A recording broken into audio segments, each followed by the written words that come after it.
First of all, to you, all of my brothers here at St. Paul's, and to all of you sisters and brothers who join us today for this live stream Mass. Every time that we come together to pray, and certainly every time that we come together to celebrate the Mass, it should be a matter of the heart. But I suspect that today we're much more aware of that as we mark this commemoration of All Souls Day. Because let's face it, it is a tender day for all of us.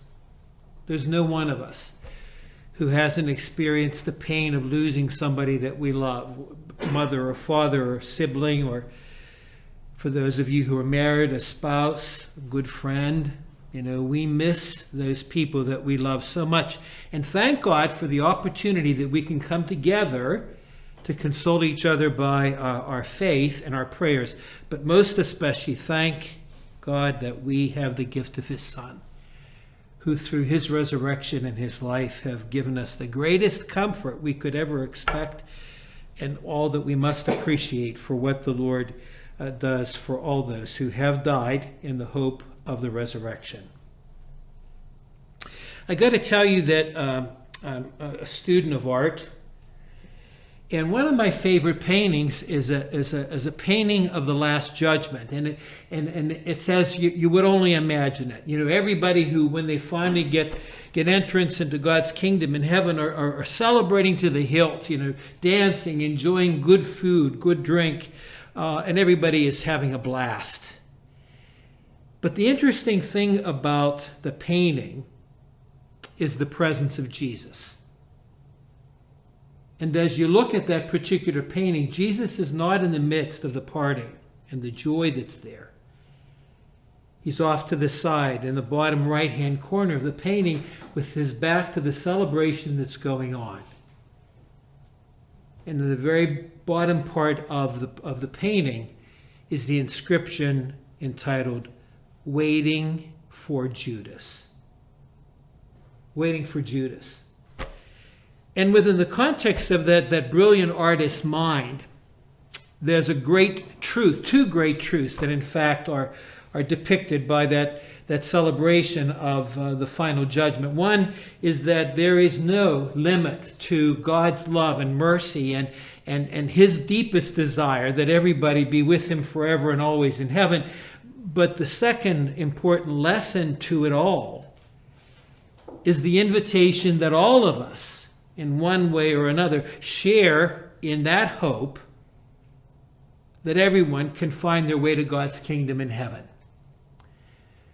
As you and I listen to this beautiful but short passage from the 6th chapter of John's Gospel, I think you all remember with me that's the chapter in which St. John tells the story of the breaking of the miracle of the loaves and the fish. It's the only miracle story that appears in all 4 of the Gospels. And after that miracle has taken place, people start to follow Jesus, not for the reason why He performed the miracle, but to fill their tummies, to make sure that they weren't going to be physically hungry. And the rest of that particular chapter, Jesus tries to give them a hint of what's going to happen later in His life at the Last Supper, but what's going to happen on Good Friday and Easter Sunday, when He tries to let them know that what in fact was the symbol of the miracle of the loaves and the fish was to make sure that people had food for the journey. And not through the journey that necessarily is limited to the journeys we take in this life, but our journey to God's kingdom in heaven. And we can certainly see that. You know, Jesus is talking about the fact that why is He doing all this? Because it's the will of the Father.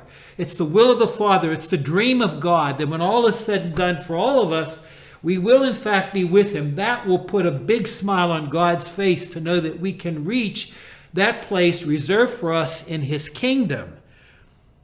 And Jesus, totally obedient to His Father, did everything on this earth to try to open people's minds and hearts to the power of God's love and to the great gift of His dream that we can all be one with Him forever in heaven. And that's why Jesus speaks to the fact that He wants to make sure that He's not going to disappoint His Father. And everything he did on this earth was to help people become aware of what, in fact, is the ultimate goal of our journey in life, and how Jesus really is the food for the journey. You know, it's an interesting point of history that, in the various earliest days of the Christian community, people were praying for the dead. And it became a more widespread practice in the Middle Ages. And finally, in the middle of the 11th century, Saint Odilo, who was the abbot of Cluny, made it a celebration that took place the day after the Feast of All Souls. And in the 13th century, this practice of having a commemoration for the dead became a part of the universal calendar of the church. And the focus of it all is the same intent that we see in that painting of Jesus, waiting for Judas, waiting for all to come to his Father's kingdom. And we, as we must always do, help each other on the way to the kingdom. And so today, we do pray from our hearts, from those people who are all those people who are already in our hearts, that if they're not already in the kingdom, and as they continue to be on the journey, being purified before they experience the mystical vision of God himself, we help pray them on. And that's why this commemoration is so important and why it's so tender. And so today, my sisters and brothers, in a very conscious, heartfelt way, we bring to this table of the Lord the names of all of those people who mean so much to us, as we hope to be their pilgrims on the journey to help them get to heaven. And in so doing, our pain can in fact be soothed, and we can in fact be consoled with the promise that became all of ours when Jesus rose from the dead. His resurrection to life is the promise for each of us. May we, as sojourners on the road to God's kingdom, pray not only for those who have died, but may we ask that they pray for us, that we may be faithful in that journey to be with God forever and always.